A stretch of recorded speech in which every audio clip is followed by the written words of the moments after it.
আগে দর্শনধারী, তারপর গুণবিচারী, এই ধারণাটা সবাই মনের মধ্যে পোষণ করে রেখেছে। তবে এইসব নিয়ে কাজল ভাবে না। দিব্যি আছে নিজের মতো করে। গান আর বাবা মা এরাই ওর জীবনে যথেষ্ট। কাজল জানে ও খুব কালো, কিন্তু তাতে কি, সেই জন্য তো কারো থেকে কোনো অংশে কম নয়। তবে আগে পাশের মানুষরা ওকে কেমন অবহেলার চোখে দেখে, এটা ওর সব থেকে বেশি খারাপ লাগে। কাজলের মা বাবার জন্য কষ্ট হয়। রাত জেগে বাবা মায়ের কথা ভেবে চোখের তলায় কালি পড়ে গেছে। তারপর বয়সের ছাপ তো আছেই, পড়াশোনার সাথে গানের গলা খুব ভালো। সেই জন্য স্কুল কলেজে প্রচুর নাম কাজলের।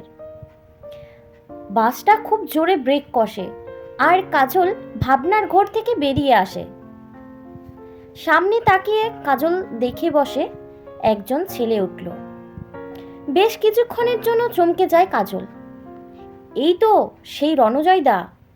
কলেজের যে কোনো ফাংশন হোক, রণজয় আর কাজলের গান ছাড়া চলবেই না।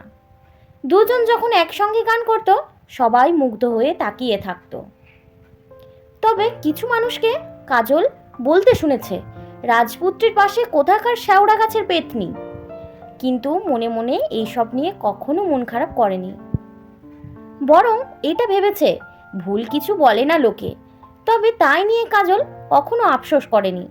আসলে মনের দিক থেকে মেয়েটা অনেক শক্ত। নিজের কালো রংটাকে কখনো খুঁত বলে মনেই করেনি। রণজয় মানুষটা খুব ভালো, একদম ফ্রিভাবে মিশত, খুব মোটিভেট করত। কাজলের বেশ ভালো লাগতো। কখনো কখনো মনে একটা আশাও জাগতো। তবে সেই আশাকে বেশি বাড়তে দেয়নি, এই ভেবে যে এটা কখনো সম্ভব নয়, পরে নিজেকেই কষ্ট পেতে হবে।